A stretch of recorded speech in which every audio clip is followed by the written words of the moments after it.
Elizabeth City State. He's an alum of Elizabeth City State, and he joins us here on the countdown to kickoff. Coach Hilliard, what's going on? Not much, man. I appreciate, being here today. We just was talking, man, and thank you for the invite, and definitely glad to be here today. It's maybe a tough 2022 first year in, but, trying to get your feet wet. Your thoughts on the 2022 season? Well, definitely a learning experience. We had our ups and downs, but like I told the fans, it's going to be a process of just trying to rebuild and getting the team where we needed to be. And, we had our ups, we had our downs, but we're learning. We don't call them, we don't say it's losing. We just say they're life lessons for us. So we're excited about this season. And for you, being an alum, how exciting is that? Because not only you're an alum, you were an assistant coach for many years under Coach Tiller. We'll talk a little bit more about that. But being able to be back at your alma mater and be the head man of that program. And I said it last year at the media day, just sitting in what I call Tiller's office. I had a big chair. And, I was excited. It's something that when you play, you never really think about it. Like, I'm going to be the head coach. And, it was surreal just for that happening. And, it was a big deal for me. You had a key loss. First team All-CIAA linebacker, is it Wanya Majetti? Wanya Majetti. Okay, so that's got to be a big loss for you coming into 2023. Most definitely. He's a first team All-CIAA guy, and, losing to him, it's tough, and we got some guys that are still going to come through and step up, but just losing Wanya, man, was a big deal for us. Let's talk a little bit about 2023, the expectations there. First of all, kind of coming out of spring, because it seemed like you may have gotten in late last year. Did you even have a spring last year? We did. I got hired in January. Okay. So now, but this is your second spring, so you got a little more footing, if you will. So your thoughts on spring and the preparation coming into the 2023 season? Well, I thought we had a great spring. We were able to finally implement our system, and the guys played well.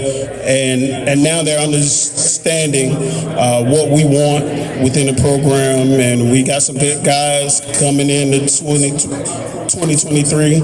And like I said, we're excited. We're about 20 days away from coming into camp. So it's a big deal for us. Speak to some of the key players that you're expecting big things from on the offensive side of this. We'll start there offensively. Well, of course, for us, our quarterback, Chase Williams, he's back at the helm. He was a true freshman last year. And he showed a lot of growth this spring. And looking for big things for him. We do have some key offensive linemen that, we're going to be relying on. Don't want to tell too much. They'll see when we get there. But definitely have our quarterback, Chase Williams, be the leader at the helm. Defensively, who can we expect big things from in 2023? Well, defensively, our linebacker play is going to be pretty strong. We got Tracy White that'll be leading that linebacker core along with Demorian Smith. And at defensive line, we have a hometown guy in Trevion Freshwater. So defensively, we look to be pretty good as well. I asked you about what it meant to be at your alma mater as the head coach, but what did you sort of learn about yourself in your first year as the head coach at Elizabeth City State? Well, with being a head coach, you're a manager. As an assistant coach, a lot of the decisions, you make a lot of suggestions, but the decision don't fall on you. And as a head coach, you have to make all the decisions. And, just learning how the process works, everything. You don't know what you don't know, and experience is the best teacher. So, leaning on those experiences from my first year, would definitely help me for the second year. But your experiences in the past have helped prepare you for this. For instance, you were named the Division II AFCA, which is a big deal, Coach of the Year back in 2018. And you were at Union, I believe, at that time, under Dr. Alvin Parker. What did receiving that award mean to you? It was surreal, man, being the national assistant coach of the year. I think I may have been one of two African Americans to actually win that award, man. So that was a big deal, and just appreciate Coach Parker, putting me in that position, in that light, and pushing me, to be a good assistant for him. And then what was it, sort of under Waverly Tiller, longtime coach at Elizabeth City State, went to a couple of championships, I think 05, if I'm not mistaken, maybe 11, if I'm not mistaken, when he was the head coach there. And then you played under him when you were a player there. So speak to what he's meant in your life. Coach Hilliard is the reason I'm sitting here. He gave me an opportunity as soon as I finished playing. I played under him. And he just, he gave me a part-time job and let me work my way through the system, being an assistant coach and then coordinator, then an assistant head coach. And, during his tenure, we had a great run, 06, 08, 11, 12.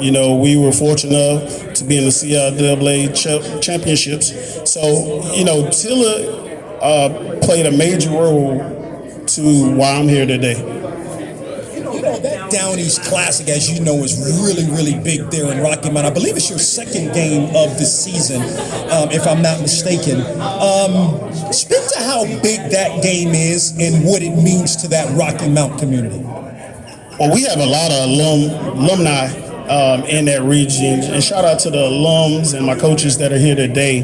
But it's big for that Rocky Mount Nash area.